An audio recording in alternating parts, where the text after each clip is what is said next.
お世話になっております。マサルです。今回はパーティションとファイルシステムについて一緒に勉強していきましょ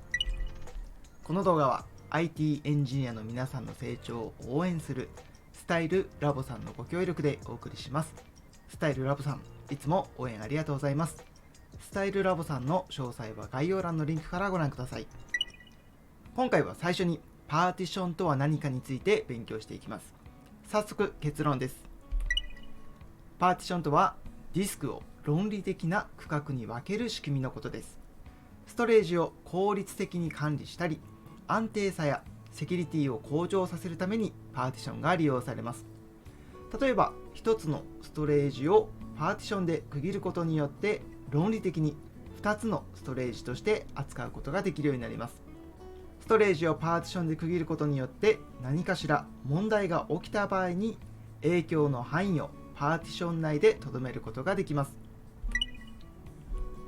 それでは具体的にパーティションについて勉強していきます。会社でこんな会話が聞こえてきました。ログが急激に増えても良いようにパーティションの設定をしました。まだパーティションについて勉強したことがない方は、パーティションってなんだ？よくわからない話をしてるなという感じですよね。でもパーティションの役割はそんなに難しい話ではありません。結論でお話をしたように、パーティションとはディスクを論理的な区画に分ける仕組みです。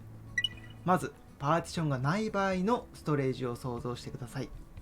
ストレージの中にディレクトリがあります。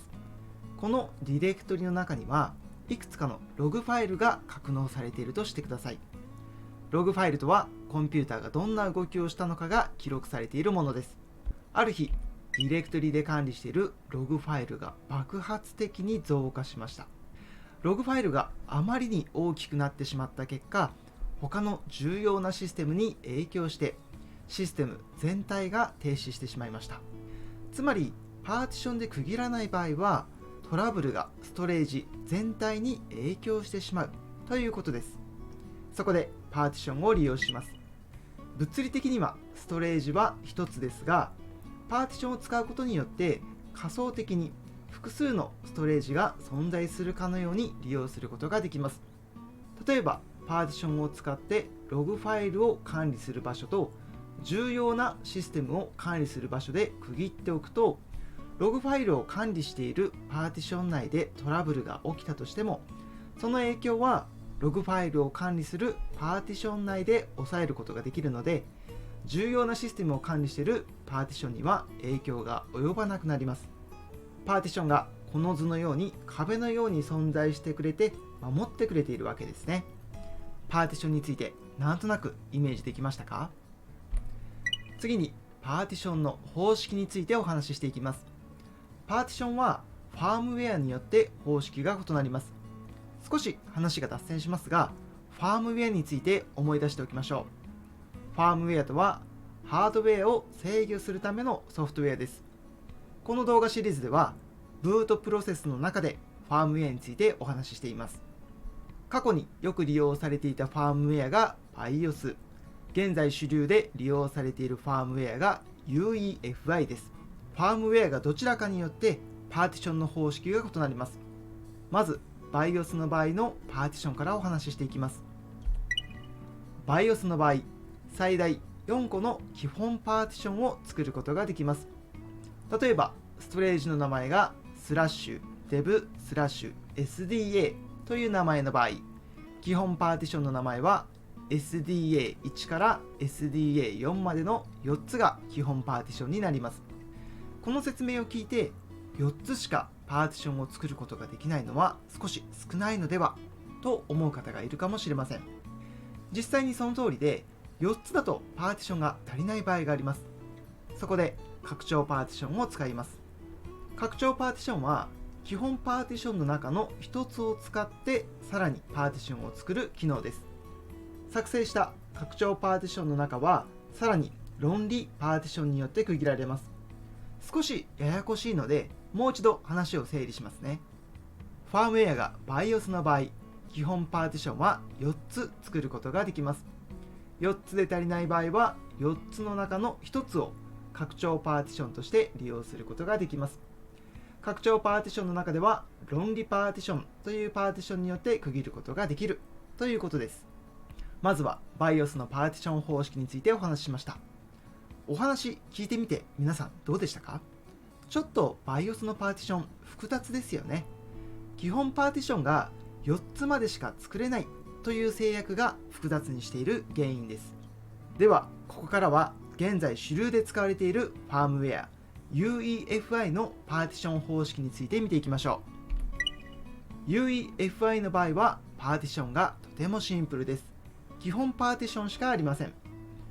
というのも BIOS の場合存在していた基本パーティションが4つまでという制約がありません。パーティションを必要な数だけ作ることができるので基本パーティションだけで良いということですね。とってもシンプルで分かりやすいです。 UEFI のパーティションで覚えておきたいのは ESP です。 ESP は EFI システムパーティションの略です。 ESP は OS のブートローダーや必要なデータを読み込む役目です。 ESP は大切な役割を担っているのでパーティションで区切られていることが多いです。 UEFI のパーティションは通常 ESP と基本パーティションで構成されていることを覚えておきましょう。参考までに私の ALMA-Linux でパーティションを確認してみました。パーティションを確認したい場合は lsblk コマンドが便利です。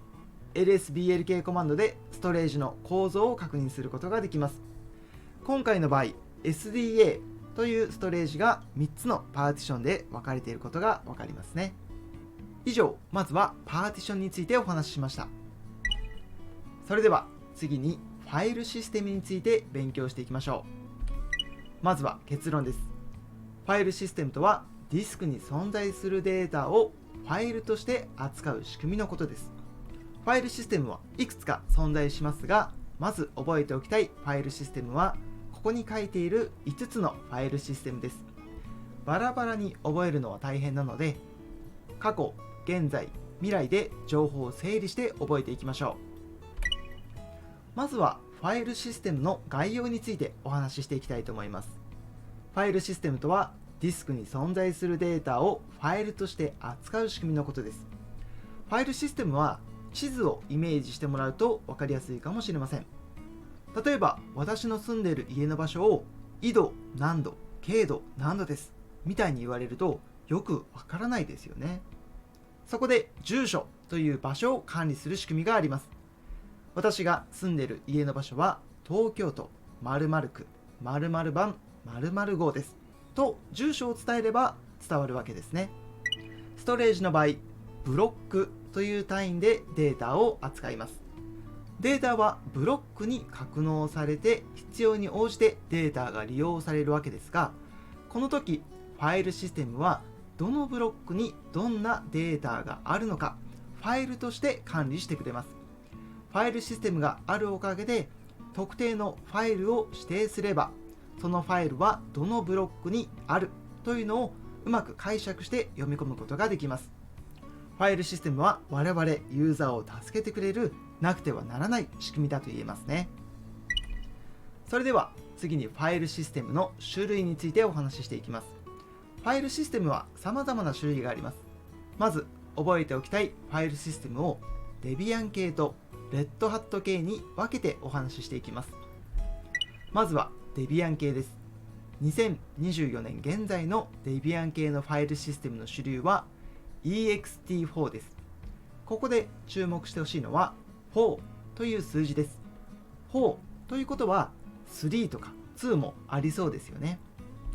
その予想の通り、過去に利用されていたファイルシステムが ext2、ext3 です。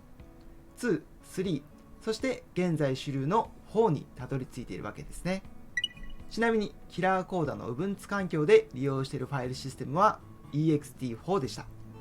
では次にレッドハット系を見ていきましょ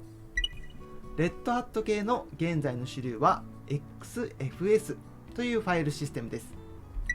先ほど見ていただいたレッドハット系ディストリビューションの ALMA-Linux で利用されているファイルシステムを確認してみると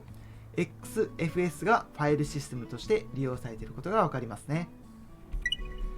現在、レッドハット系では XFS がファイルシステムの主流であることを覚えておきましょう。では次に未来の話をしていきます。これから普及していくことが予想されているのが ButterFS というファイルシステムです。ButterFS はこれまでのファイルシステムで存在していた制約をなくして高度な管理や拡張性を持っている次世代型のファイルシステムです。少し情報を補足すると ButterFS に関しては Debian 系での普及が見込まれています。商用利用されることが多い Red Hat Enterprise Linux においては ButterFS は安定性が十分ではないと判断されているようで利用が推奨されていなかったりします。以上、ファイルシステムについてお話ししました。それでは今回の話をまとめていきましょう。今回は前半でパーティションについて一緒に勉強しました。パーティションとはディスクを論理的な区画に分ける仕組みです。ストレージを効率的に管理したり、安定性やセキュリティを向上させるためにパーティションが利用されます。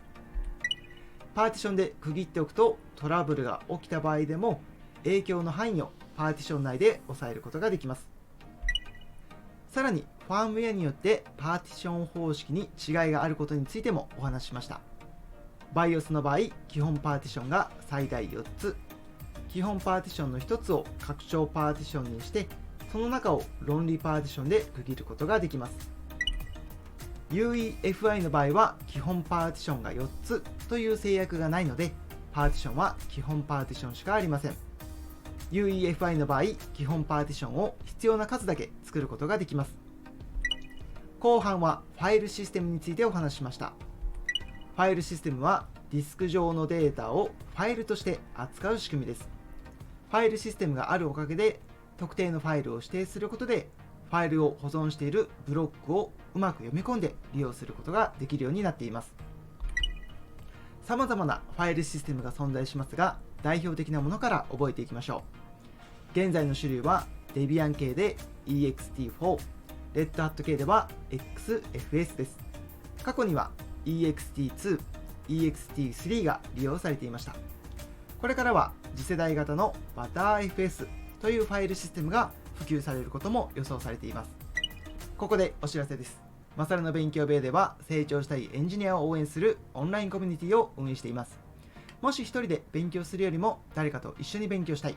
質問できる人がいなくて困っているという方はお気軽にオンラインコミュニティに参加してみてください。現在は100名以上の方がオンラインコミュニティに登録してくれています。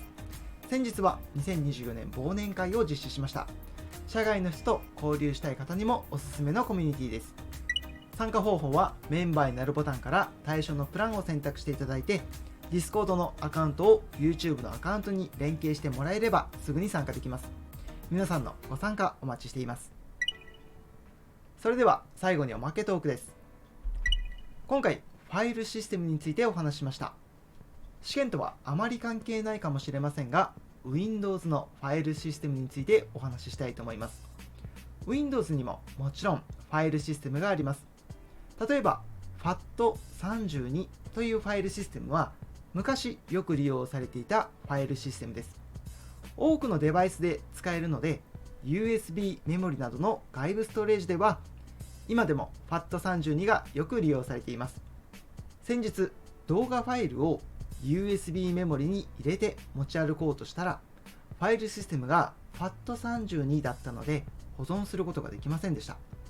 なぜなら FAT32 は1つのファイルサイズの上限が 4GB という制約があるからです。私の動画ファイルが 4GB を超えておりファイルを保存することができなかったんです。そこで USB メモリのファイルシステムを FAT32 から NTFS に変更しました。NTFS とは現在の Windows の標準ファイルシステムです。NTFS の場合、1つのファイルサイズの上限が 4GB という制約がないので、大容量のファイルでも保存することができます。ファイルシステムを NTFS に変更することで、無事に動画ファイルを USB メモリに保存することができました。皆さんも容量の大きいファイルが USB メモリに保存できないときは、ファイルシステムの見直しをしてみてくださいね。それでは今回も最後までご視聴いただきありがとうございました。また次回の動画でお会いしましょう。